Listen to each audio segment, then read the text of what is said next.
The difference between depression and sadness.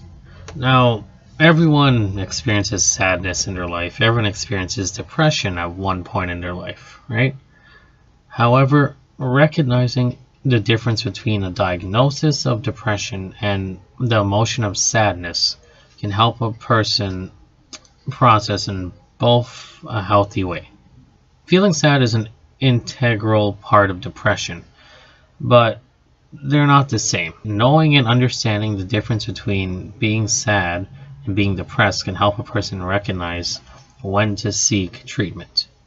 So in this video, we're going to go through making that distinction and your treatment options that you have for depression versus being sad.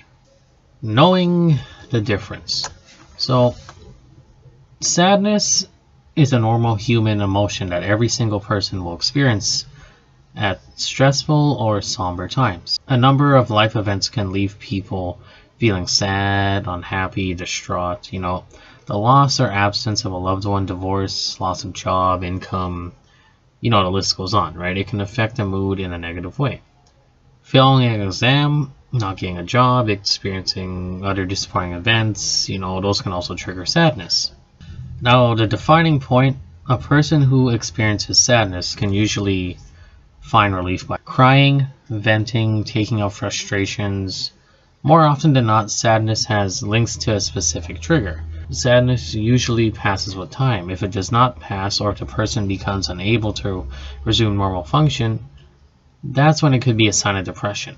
If low mood gets worse or lasts longer than 2 weeks, go talk to your doctor. Now, depression, pretty textbook. It's a mental disorder that has an overpowering effect on many parts of a person's life. It can occur in people of any gender, any age, and alters behaviors and attitudes.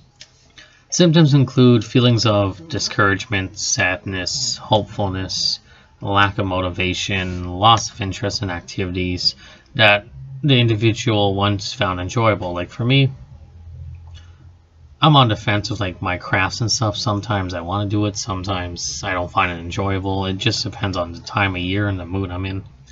Now, in severe cases, the person may think or attempt suicide. They might have the ideation. They may no longer feel like spending time with family or friends, and they might stop pursuing their hobbies or feel unable to attend work or school. Now, if these feelings of doubt last longer than 2 weeks, a healthcare professional may diagnose the person with major depressive disorder. And major depressive disorder is no joke. The symptoms of this include a daily depressed mood that lasts for most of the day, nearly every day, with noticeable signs of hopefulness and sadness, loss of interest in normal activities for an extended amount of time, significant and unintentional weight loss or gain. I've dealt with that. Insomnia, sleeplessness, or increased amounts of sleep that affect normal schedules. I've dealt with that too. Tiredness and low energy. Feelings of worthlessness or excessive guilt on a daily basis. I think we've all been there too. Inability to concentrate or make decisions. Recurrent thoughts of death, suicidal ideation, or suicide attempts or plans. A doctor, they would consider a person who experiences any 5 of these symptoms for longer than 2 weeks to have a medical problem rather than a prolonged experience of sadness. For being diagnosed with MDD, the doctor would link the symptoms only to depression and not another medical diagnosis, such as substance abuse or an underlying condition. Unlike sadness, depression can leave a person struggling to get through the day. Sadness is just one element of depression. Treatment for depression.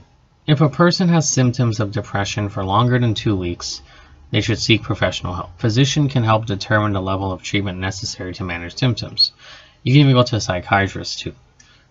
Following diagnosis, possible treatments include medication, counseling, and psychotherapy. I've gone to psychotherapy. It's not really bad either. Some of the medications include serotonin reuptake inhibitors, and that's a type of antidepressant. These function by increasing levels of serotonin in the brain. Serotonin is a chemical messenger that helps improve mood. Now if I remember right with that too, it's the same thing Same effect if you exercise and you run a lot, you're releasing the serotonin in your brain. Anyway, for example, when you first use antidepressants, according to research, these drugs can ease the symptoms of depression, although they do carry a risk of adverse side effects. For example, when you first use an antidepressant, they present a risk of symptoms deteriorating before they improve. Family members of the person taking the medication should monitor them closely and seek medical attention if symptoms worsen. And that's very imperative because everyone's body reacts to medication differently. Now, the problem with these medications, like the ones under this bracket, and I'm going to go through the names in a second. Citalopram, Escitalopram, that one I'm actually on. That one messed up my heart. Fluoxetine and sertraline. Sertraline I was also on. That one is not really a good one either. Now, let's go back to what I was talking about though. The problem with these is that they can increase suicidal ideation in younger people, right? And they may pose some risk to a fetus too if you're pregnant.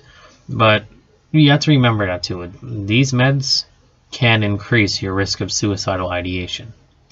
And I'm someone who was on them, so I can speak from experience. I was on them, right? These pills can mess you up, but it's better to be prepared for them. As a result, the drugs carry a black box warning, which is an important notice on the information leaflet outlining the possible dangers of the drugs. When you're getting prescribed these, you should always balance the pros and the cons. Okay, psychotherapy and counseling. Psychotherapy saved my life too. So psychotherapy involves talking to a trained professional. A person can pursue psychotherapy on its own or with the support of antidepressant medications. A therapist can help identify problems, teach coping mechanisms, and educate an individual about the realities of the condition. A medical team might admit a person with severe depression to a hospital if they are in immediate danger to themselves, either because of the risk of suicide or a lack of ability to care for themselves. Outpatient facilities and psychotherapy clinics can help with long-term care. So, to sum it up, depression and sadness are linked, but they're not the same.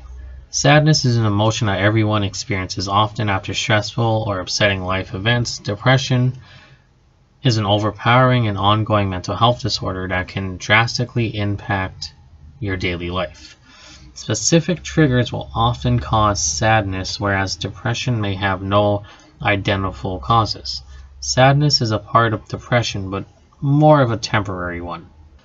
Remember, seek medical opinions if sadness seems to continue for more than 2 weeks at a time. This can indicate that you may have depression, right? It's always good to be self-aware.